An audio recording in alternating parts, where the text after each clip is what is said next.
Video number 19. Number 19.1. My grandfather was in World War II. He was a checker at war, meaning he fought on the front lines. And when anyone was shot, he'd army crawl out to said soldier and bring him back to safety if said soldier was alive. Long story short, his best friend Charlie unfortunately was shot and killed, along with many other soldiers who fought for our freedom anyways.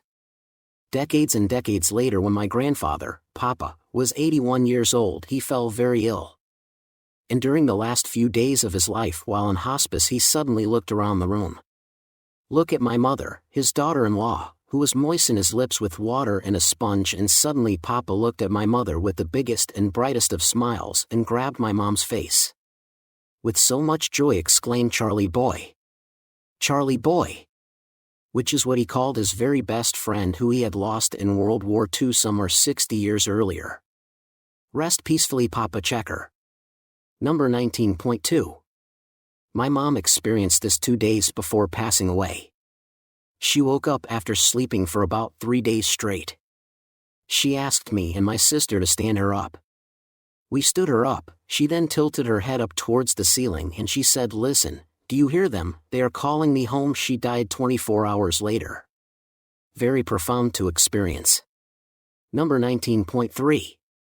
When my grandfather was dying at the hospital, the closet door opened by itself across from his room.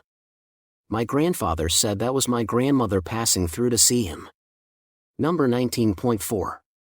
My mom was a day or so from dying and she was not conscious, but she began to say things like, "Yes, aha," to no one.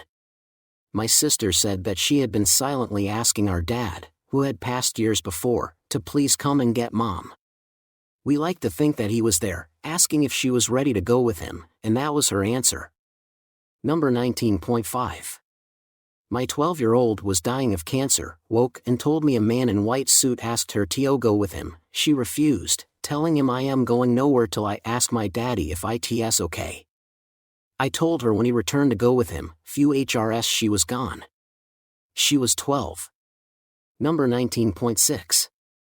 When my dad was dying, he looked up at the ceiling and said he saw a door and was trying to open it. He got mad at us because we could not see it. Number 19.7. My mother and father both died on October 13th, 7 years apart. 2 days before my mother died, I felt her put her hand on my heart and she said, "Honey, I'm going the same day your daddy went." I looked at my roommate and my nephew and I said, "Mom's gonna die on October 13th, and on October 13th my roommate said, "I'm going to work on your mom is stable, you have nothing to worry about." Then she called me at 1 p.m. I answered the phone and I said, "I know, what time did she die?" She replied, 12:30. Please subscribe, like and share with anyone that needs these comforting stories. Search for my related book on Amazon using the title of 4,000 Deathbed Vision Stories. Sincerely, Ken.